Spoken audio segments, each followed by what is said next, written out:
Chicken ಈ ದೇವಸ್ಥಾನದಲ್ಲಿ ಪ್ರಸಾದವನ್ನಾಗಿ ಕೊಡ್ತಾರೆ. ಹಾಗೆ ವಾಮಾಚಾರದಿಂದ ಬಿಡುಗಡೆಯಾಗಲು ಈ ದೇವಸ್ಥಾನಕ್ಕೆ ಸಾವಿರಾರು ಸಂಖ್ಯೆಯಲ್ಲಿ ಭಕ್ತಾದಿಗಳು ಬರ್ತಾರೆ. ಹೌದು, ನಾನಿವತ್ತು ಬಂದಿರುವಂತದ್ದು ಕೇರಳದಲ್ಲಿರುವಂತಹ ಮಾಡಾಯಿಕಾವು ಭಗವತಿ ದೇವಸ್ಥಾನಕ್ಕೆ. ಸಾಕ್ಷಾತ್ ಪಾರ್ವತಿ ತಾಯಿಯೇ ಭದ್ರಕಾಳಿಯಾಗಿ ನೆಲೆಸಿರುವಂತಹ ವಿಶೇಷವಾದ ದೇವಸ್ಥಾನವಿದು. ಹೌದು, ಕೈಯಲ್ಲಿ ಖಡ್ಗವನ್ನ ಹಿಡಿದಿರುವಂತಹ ಆಕೆ ವಾಮಾಚಾರ ಹಾಗೆ ಇನ್ನಿತರ ಕಾರ್ಯಗಳನ್ನ ಮಾಡುವವರನ್ನ ದಂಡಿಸ್ತಾಳೆ ಅಂತ ಕೂಡ ಪ್ರತೀತಿ ಇದೆ.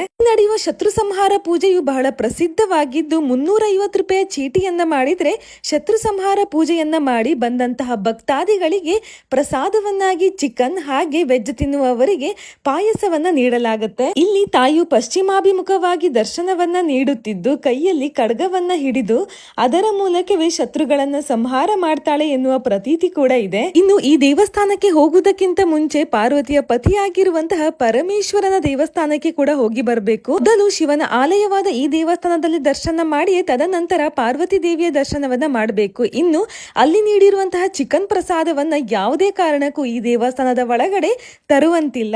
ಬಂದಂತಹ ಭಕ್ತಾದಿಗಳಿಗೆ ಪಾನಕದ ವ್ಯವಸ್ಥೆ ಕೂಡ ಇರುತ್ತೆ. ಇನ್ನು ಪಾರ್ವತಿ ತಾಯಿಯ ದೇವಸ್ಥಾನದಲ್ಲಿ 8 ರೀತಿಯ ಪೂಜೆ ಇರುತ್ತೆ.